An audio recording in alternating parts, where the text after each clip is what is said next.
I've got a couple of conspiracy theories. So honestly, like, you know, the one that people go to as a joke when they try and do that thing where they reference a ridiculous, like the Jesse Ventura, Alex Jones of, oh, I don't believe this ridiculous conspiracy theory, so lend this one more credence. The one they always make fun of is Flat Earth. And I was never 100% sure if this was an actual movement of people or if this was like a satirical website where it's like joking around, making obvious scientific faux pas. It is not, from what I can tell, because this is a huge amount of work and research for a joke. And so I don't think it is. I'm going to link you to the website right now, and you can just take a peek through on the homepage. It tells you, so basically their entire shtick is they believe that the entire globally agreed upon fact, or rather theory, that the Earth is round is being propagated by scientists and being propagated by educators who are intentionally robbing people of the information of this flat Earth for some reason, or they're just so bought into the conspiracy themselves with all this evidence in science that they just believe it, I guess. So they think that the world exists, almost picture it like a frying pan, and they describe the whole world being flat. I was looking through their geology part, and there's just still a crust of the Earth, apparently, which means there are layers. I have no fucking idea how that could work with a flat Earth. Who knows how flat it is? Like, is this deep dish Earth? Is this thin crust Earth? Nobody knows. But it's that, and then they explain the Arctic Circle, because, you know, if you fold out the world, you see ice on both sides. They call that the ice wall, because in their heads, we live in Westeros, where if you go too far south or too far north, you come upon an enormous ice wall, and they have all these theories about why the ice wall formed and what might lie beyond. And it is pants on head, retarded. I wish it were true. If there were an ice wall somewhere and some mysteries beyond it, that would give my life new purpose. I'd be like, well, first we got to figure out how to drive a snowcat, right? And then we're going to need some firepower. I'd want to go to the wall. I'd want to know about this. And did you know that the sun revolves around the Earth? I did. Yes, I read the Bible. The sun revolves around the Earth, and it's even dumber than what the Greeks thought back then with their, Eurocentric or whatever, not Eurocentric, geocentric model of the universe. It's even dumber than that, because even Sophocles and whoever the fuck were just taking their best guesses. They were like, hey, the sun's out there. We got to make these planets do all these wiggly, weird lines in order for the rotation or the revolutions to make sense. But the sun, that's in the middle, and it shines light around the whole solar system. That's what they thought. These people went a step dumber. They think the sun is like a flashlight. They literally describe it as a lighthouse, that the sun is only capable of giving light in a circular path, which explains why there's only light on certain parts of the day at certain times. And it is baffling. They think the planets are super, super tiny, and they don't think that the stars are actually stars. They think using Occam's razor, it's a page on their website that using Occam's razor, is it more likely that these are stars of immense magnitude, or rather that they're dots of light in the sky? Obviously, mysterious dots of light in the sky emerges victorious in that little hypothetical bout. But like, this is actual mental illness, if you can believe this. One of the things I really want to do, next time I get clear weather, I want to fly up just a mile high, right? Just like 6,000 feet or so, and see if I can see the curvature of the Earth at all. They've explained that too. That these flat Earth guys explained that as well. Yes, you can see that from aircraft. So the way it's all based on some scientist from the 1800s who was, obviously everybody, by that, hundreds of years ago, everybody knew the Earth was round. And he was like, I'm going to check the curvature. And so he had someone in a sailboat on a 6-mile-long stretch of still water, apparently. And there was a 5-foot pole on the boat.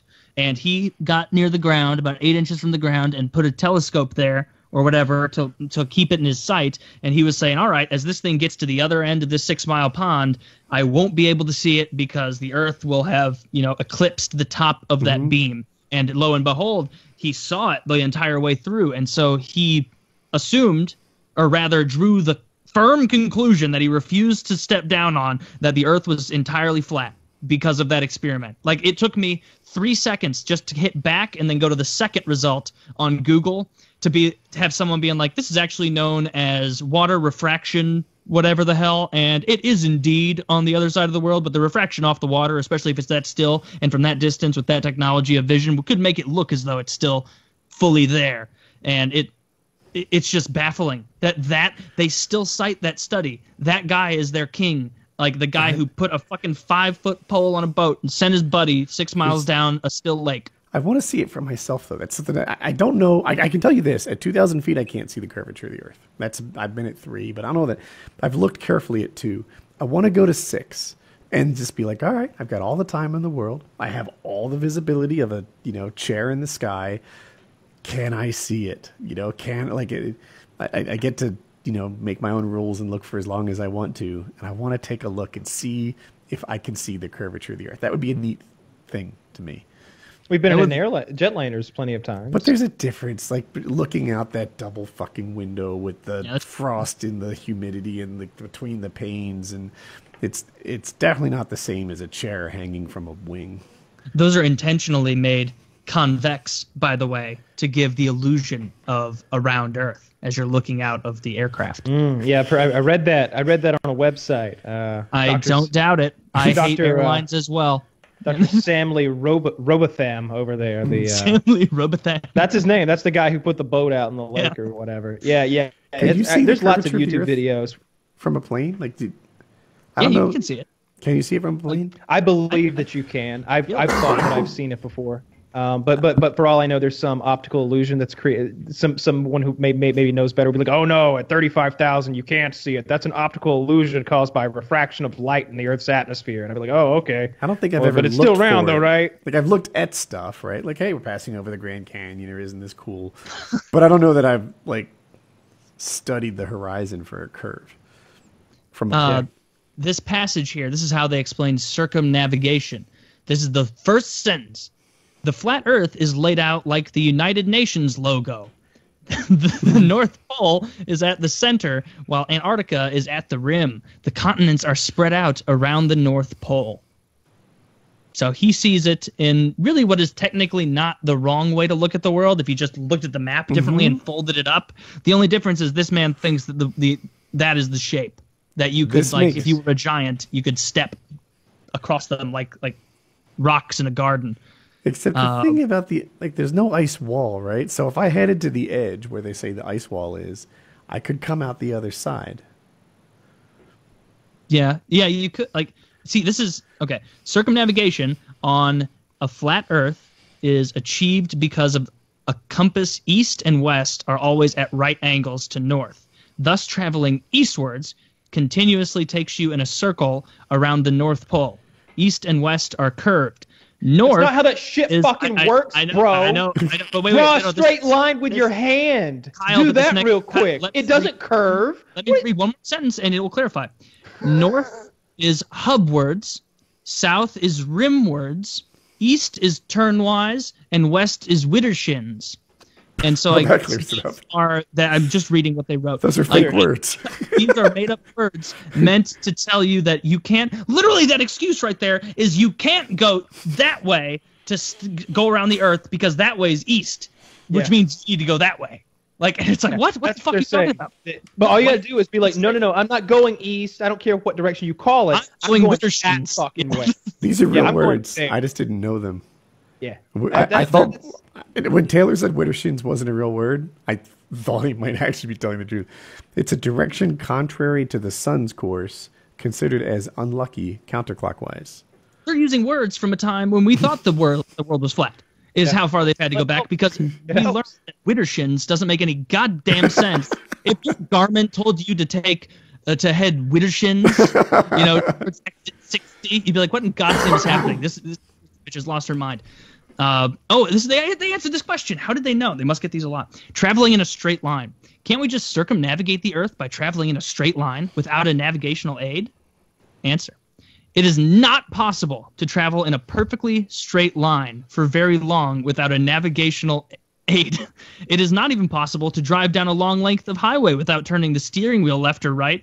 Get in a car and see if you can drive down a long stretch of highway without turning the wheel left or right. It is a near impossible thing to do. And when it comes to planes, ships, helicopters, no craft has the ability of traveling in a perfectly straight line without the operator adjusting the craft without regards to visual terrain, compass readings, or what have you. When one navigates, hands-on control is paramount. You wouldn't find a ship captain in New York pointing his vessel in the direction of London, turning on cruise control, and then taking a 3-week nap.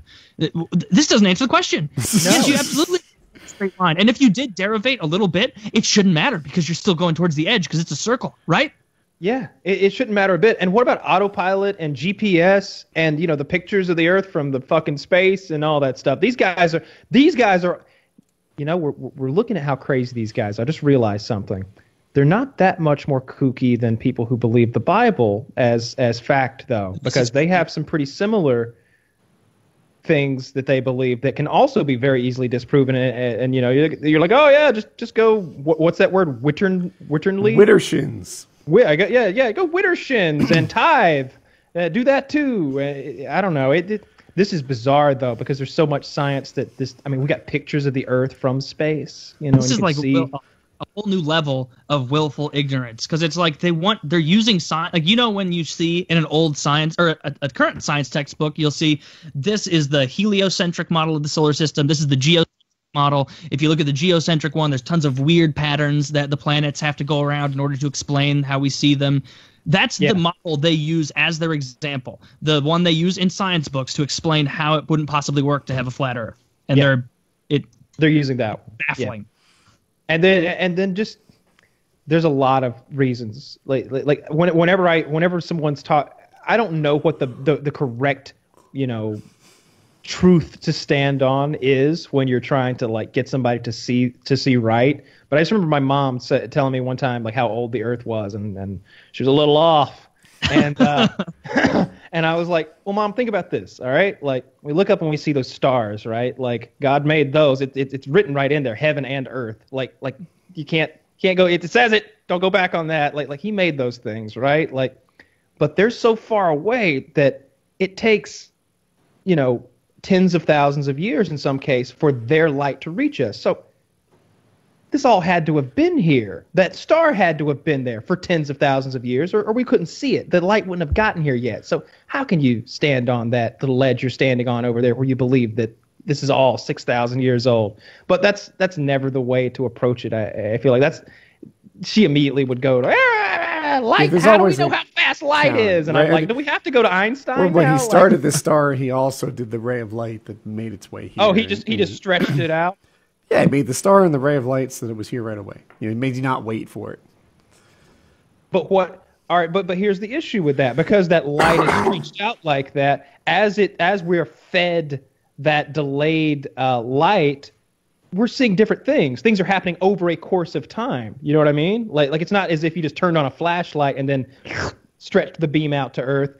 You turned that star on, and then over the course of tens of thousands of years, all kinds of clouds of ionized gas and planets went between the telescope and a star that's out there. Things are happening. That light is being altered throughout history along its path, and you can see that as you watch it. I hear you, but if you have a real believer, they could be like, yeah, that was just all laid out there. I think, and I want to put words. Well, they believe that, then you have to come to the conclusion that God is fooling us on purpose. Yes, yeah, sure. Because okay, so here's the thing. I hope I have this right. You have a organism like a bone or something, and it has carbon in it, and then that carbon decays, right? It leaves the bone at a predictable rate. So we can look at a bone and say, it's got this much carbon. It must be this old, right? That's what carbon dating is, if I'm explaining right. Yeah. So how is the Earth 6,000 years old when we have carbon dating proof that, dinosaurs were here, 20 million years ago? Whatever. There's no response to it, but that's not true. Oh, you don't understand. That's not true. Yeah, God laid all this stuff out there as a giant scavenger hunt for humans' benefit, and some of the bones that he put in place there were halfway carbon decayed. Is because that's the way he made it from the get go. It's just a big old scavenger hunt of bones underground. I would throw if I were God, I'd throw at least a couple dinosaurs out there still rotting. Just to baffle people. What the fuck? This one's still bleeding. I Like, put in a unicorn. One unicorn, one mermaid. That'll fuck with them. That stuff's really frustrating because as long as there's that much of the population that believes things like that, we're so far away from getting to that Star Trek utopia, right? Like in Star Trek, like there's no ignorance like that.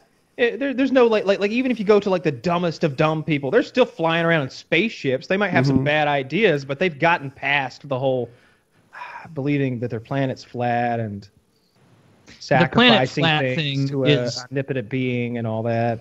Like, because it's so cultural and accepted in certain brands of Christianity that the Earth is 6,000 years old, you've kind of been desensitized to it. So if someone actually believes that, you're not actually like, oh, wow, do you make your own fire at night and hunt for your food, you know, ancient Philistine? Like, you don't do that. But with this flat Earth thing, it's so rare. And I think it's objectively dumber than the 6,000-year Earth thing. Like, both are so dumb it's difficult, but the 6,000-year Earth thing, at least you have history as plausible deniability, which is the thing that Scientologists don't have. Like, your religion isn't old enough for people to have bought into it and have been raised in it. And so obviously when you say that Xenu is coming back, it's like, whoa, we haven't had hundreds of years to slowly kind of nibble on this and make it normal. So hard pass. You know, Joseph Smith got in. He was late in the religion starting business, but goddamn, if he got there 3 weeks later, they would have figured it out, because someone would have had a cotton gin and they would have been like, "Get out of here with your bullshit." Like, you say that, but then look at Scientology. You know, like yeah, but that's like Joseph Smith could show up right fucking now. And you could just fucking you play a YouTube video, and he's got his hat. He's got a top hat there, and there's some gold light emanating from it, like that briefcase in Pulp Fiction. And he's like, "So, this afternoon I was in upstate New York, and an angel came down. His name was Moroni, and he led me to these clink, clink, clink golden tablets. Yep, lost gospel of Jesus Christ. Let me tell you what it's all about." And he'd get some followers, right? You'd get some, but I mean, even only Jesus could only get 12. Think about that. Oh, those are disciples, though. There's a big difference between disciples and followers. That's fair. Yeah, he did seem to pack the house no matter where he went. I feel like he got much bigger after his death. Yeah. Do you think that if they had not put Jesus to death, that Christianity would have been what it is? I think it would have fizzled out and not been a thing. You think Nirvana would still be making good music? 0% chance. It was probably the best thing for him that Jesus died around that same age. Because I mean, you look at. You know? Oh my God, this happened like 25 years ago. Who cares? Like, I wasn't throwing stones. I'm just saying that, you know, Jesus there's dying. A conspiracy theory. A lot of people believe that Courtney Love fucking killed Kurt Cobain. Do you know the details of that? Could you explain it to me if you know him a bit? I don't know the details well, but I've read stuff about bleach being on his body when he was found or something like that. Like some evidence had been taken away, and I guess he shot himself with a 12 gauge or something like that, right? And there's a suicide note that he had left, like, you know, and it's pretty praising of Courtney Love. And at least that's the way I remember all of this. I don't know enough about that to talk about it. I don't even know enough Nirvana music to fucking care. Like, Well, that's pretty. I mean, you listen to the music. The guy was pretty fucking depressed. I wouldn't put it past him. That's kind of my stance on it. I saw some good conspiracy theories earlier on here. I'm trying to let's see. I mean, I've got. Do you remember watching the Berenstain Bears as a kid? About the one that says the CIA created HIV to target blacks and homosexuals. I've heard of that one before. Seems difficult. I don't know. Seems like it'd be very hard. How does to it pull target off. black people? I guess it does in Africa. Because the theory is that they exposed homosexuals and blacks to it purposefully via blood transfusions. Yeah, that's another one where it's just too many people involved. How many transfusionists or profusionists or whoever runs those machines is gonna, or nurses are just gonna, I don't know. Unless they have like bags of blood that say, "Don't you use that O positive on a white man." Why? They're all the same, right? Totally. Just trust me. Don't do that. It has a big H period I period V on it. I know that in Africa, black people have it a lot. In America, are black people disproportionately hit with AIDS and HIV? I don't think so. I have no fucking clue. I thought they were. I read that a lot. Maybe that's just it's a conspiracy. Maybe that kind of happens to be. That could be racism itself. That, you know, the idea that blacks are have HIV more often. But I've read it plenty of times, and I've heard it.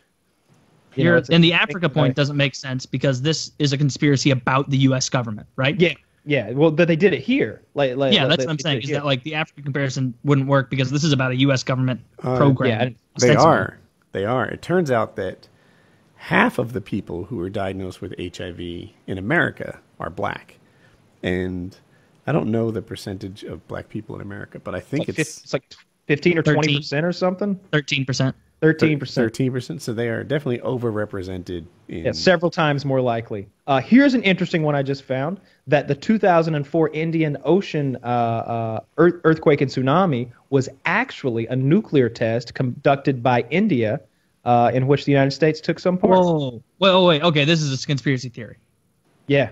Oh, I almost bought in right away. Okay. I almost read this like it was a fact. I'm like, oh my god, how did this not trend on Twitter or something? Right? Oh, it's 2004. To it. Yeah. That's why I didn't trend. What is this one?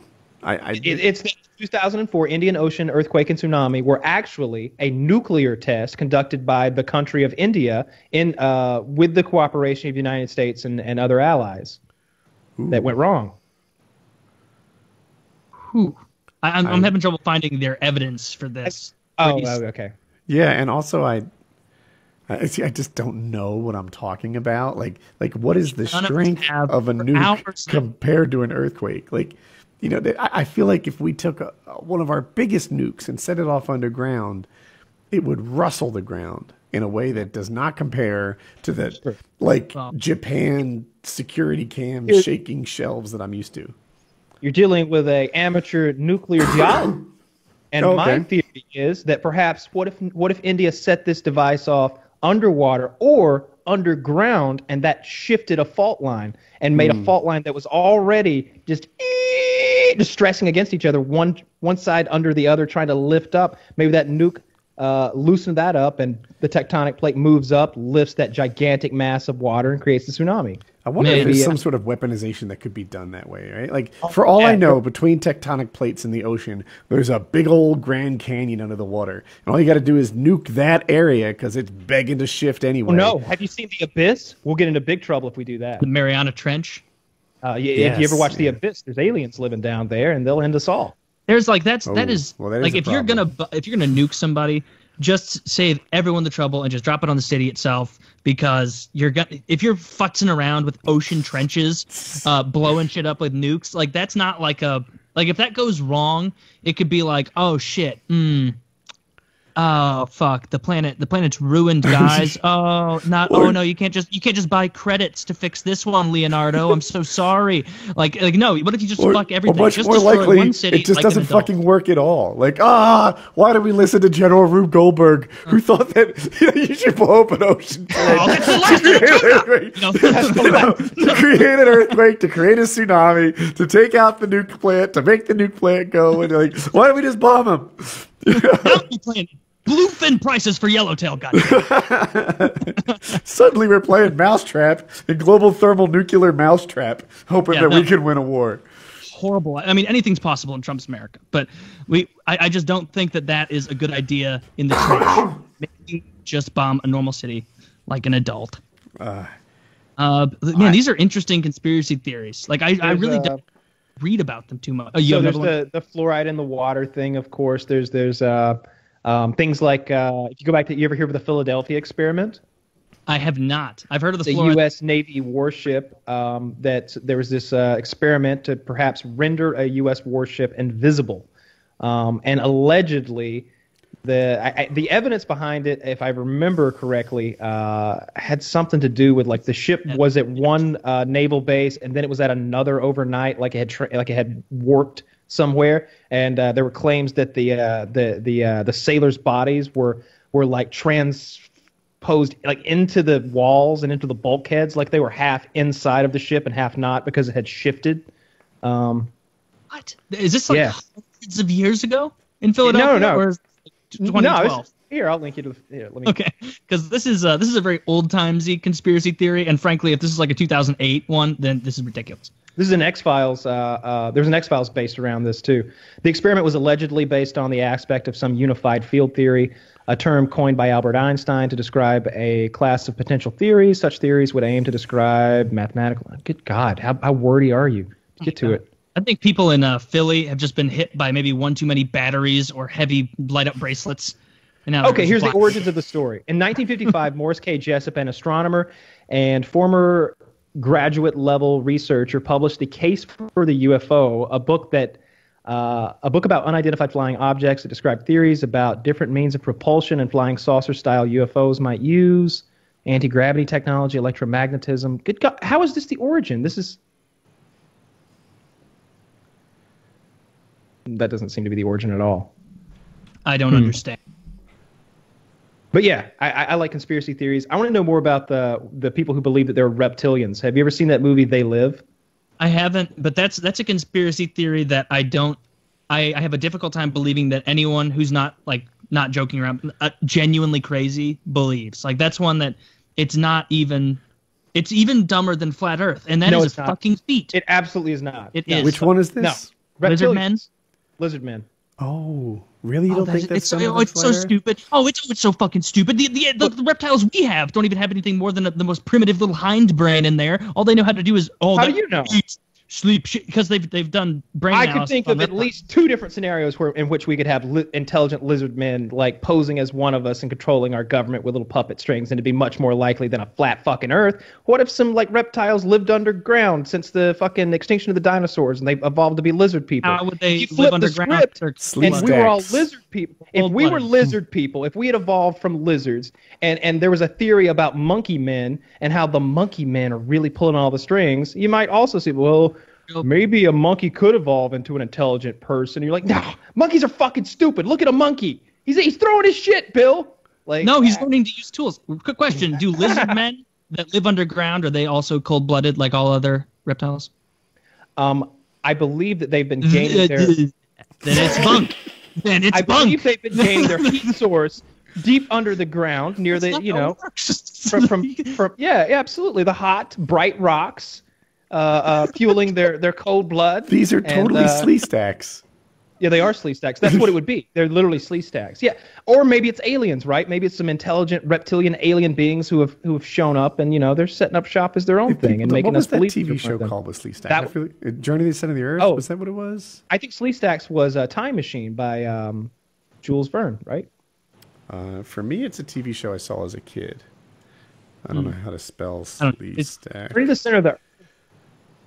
Flat Earth is so dumb, but this beats it. Like it'll be hard to find one dumber than this, I think. Land of the Lost.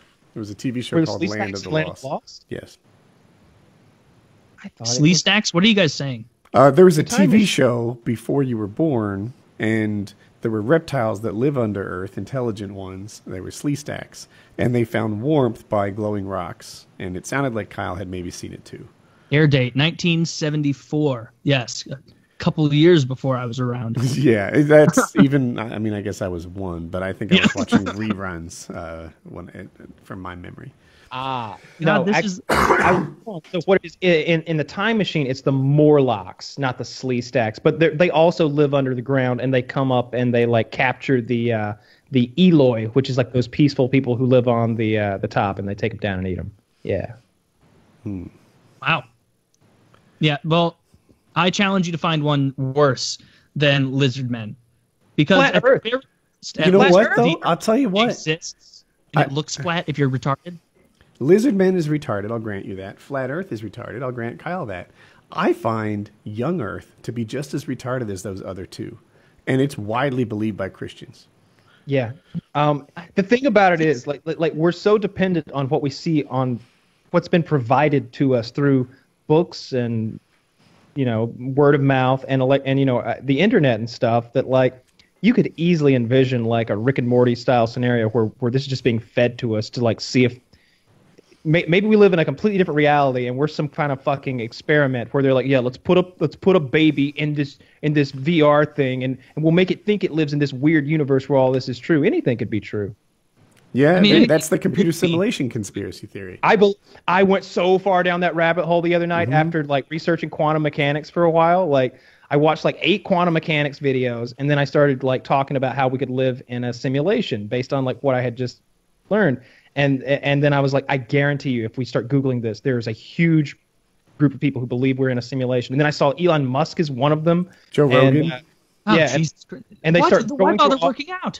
Like they start going through all of the just the because evidence. you live in a computer healthy. simulation doesn't mean that you're not getting results from your efforts and stuff. Like if you found out that this really was a computer simulation, but fake old Taylor will enjoy it more if he puts full effort into it, you might do it. I don't think you're a non-playable character though in this scenario. We all are, perhaps. I think that is just as likely as what we actually accept to be reality, is that we're all fucking non-playable characters in a big simulation somewhere that some other intelligent being is using as a model to find out what would happen if this happened, or what would happen if that happened, or it's just a big video game. And maybe there are people in here who we call lizard men, or throughout time we've called vampires or ghosts or monsters, who are actually just the players. They're the playable characters who are like jumping into Earth game and just running around. So maybe when you hear about some maniac who like stabbed a bunch of children in China at a bunch of handicapped children, like that was just some guy going ape shit on the game. He scored 10,000 points. Like maybe that explains some of the weird stuff. Yeah, I think this is most likely just a big universe that we live in. That's my. I think I'm gonna bet on reality being real and the universe being extant, but this. Like, that's not as stupid as Flat Earth. The simulation thing is about an echelon above the Flat Earth stupid. I disagree, and if you look at the evidence and you watch enough YouTube videos, I think you'll start buying in. And these are not. I'm already convinced. These are not kooky YouTube videos, all right? Like these are. Yes, they are. Yes, they are. Don't lie to me. Is it going to be some wizened old professor sitting there? Yes, I've been at Oxford for 41 years, and it's time to come forward with my findings. Quantum mechanics takes a big part of it. There's a lot of science in it, and there's a lot of measurable stuff. Okay, well then maybe you're the computer simulation stuff. I think I'm gonna spit on myself. Is the new God. Right? It's like, all right, there are a lot of things that we don't fully understand, but it can be explained by this like ununderstandable tech. And now we're a computer simulation, and that plugs all the holes in our knowledge that we had before. But then as time progresses, we will start figuring out that we're not in a computer simulation, just as we figured out that a lot of that God shit was bullshit as well. I think that it started when they started noticing like some of the stuff in quantum mechanics and some of the stuff in like the laws of physics don't really mesh with one another. That some weird stuff is happening when they're firing those fucking electrons and observing them. I hear you, but I'm still stuck on this idea that like we'll start figuring it out. Like, oh yeah, gravity didn't make any sense because why is gravity suspended in water? Right? Why doesn't gravity work in water? Clearly doesn't. And all right, now we've got it figured out, density, etc. Well, if for those of you who are listening, watch a couple of YouTube videos. Just search like, "Do we live in a simulation? Is the universe a simulation?" And you'll see it's not very kooky at all. It's very fascinating, though. It's I don't think it belongs with the conspiracy theories. It's a decent theory for existence, I think. No, as good as like, oh well, everything just condensed down to one tiny point and then exploded, and there was a big bang, and we all are. No, because one of them is infinitely more complex than the other. One of them would require that everything is collapsed and that all matter expanded in the physical universe. The other one would mean that all of this that we live in is actually preempted by an infinitely complex being or society that it then doesn't had to have to be infinitely complex because we already have computer models that can simulate parts of our own universe where stars are created and planets coalesce and dust clouds become stars. Like we've already created simulations of part of our own universe. And what's the law about the computing technology? Moore's law, the one that doubles. So when you apply that, like we don't have to get much more advanced. It's already failing, isn't it? Yes, but it's With quantum, didn't IBM say they're going to make quantum computers in like 2 years or something? They wouldn't lie about that. They actually started a whole business division around computers they can't make yet. Like it's a really interesting what does quantum computing mean? Oh my gosh, I'm so far out of my depth, but it has something to do with like massively parallel computing, having to do with organizing at a quantum level the structure of stuff. And again, I'm not explaining this. Go ahead. Atomically reorganizing stuff. isn't it something about with a microchip you have to have like actual like transistors and stuff, pieces of metal, and at some point they just can't be made smaller, and that the way the quantum computer works is it's actually using either atoms or electrons in like a 1-0 type positional thing to compute. It seems I always thought it was the same as regular coding, but you wear a wizard hat and cape. My bad, you're right. That is how it works. That's what it is. No, that would be really cool, but also horrifying if you found electrons or atoms. Your thing's right, not the wizard hat thing. That was not right. No, I was saying the wizard hat. If you go by me, I was being a goof. Like, if it were true, what would you think? Like, Kyle, tomorrow somebody comes out there and they're like, we have definitive proof that you are a simulation in this, and here is your code. Like, this is code for Kyle. Like, what would change about your life? Would you just be like, that's interesting, or would you go crazy? I feel like I'd go kind of crazy. No, and I think this is something that Christians don't understand sometimes. This is something that they say, like, oh, you don't believe in God? Then if I didn't believe in God, well, what would I do? I'd have nothing to guide me, no moral compass. Maybe I'd go rape a bunch of people or smoke a bunch of the devil's cabbage, some of that marijuanas. Like, that's all your problem is you have no moral compass. I like the plural on marijuanas. That was perfect. Yeah. like that's not the case at all. Like I don't believe that there's a God. I don't believe there's any judgment for anything I do here afterwards at all. And I think that you should really make the best of what time we have here, because this is almost certainly it. And when I think of those like very low percentage possibilities for like this could be after or this could be after, sure, there's like I can think of a dozen things that might exist after this, and they all involve some crazy Matrix stuff. We're in a simulation and they're gonna wake me up or something. But by and large, almost certainly, this is fucking it. And yet I don't go fucking like steal or kill or rape or pillage or anything like that. I still conduct myself, based on a set of morals that I have and that have been instilled in me and that society deems correct, because it's just what you do. So if someone came down for me, some Bixby came down and he's like, sir, you've been in here for 30 years now. Like, when are you going to come back out to the real world? It's been almost 2.5 hours in our time. I'd be like, well, I guess I'd pull the fucking plug. I'd stay here long enough to set a few things right, and then I'd let Bixby take me out. The point is that you would end up going crazy. You do something.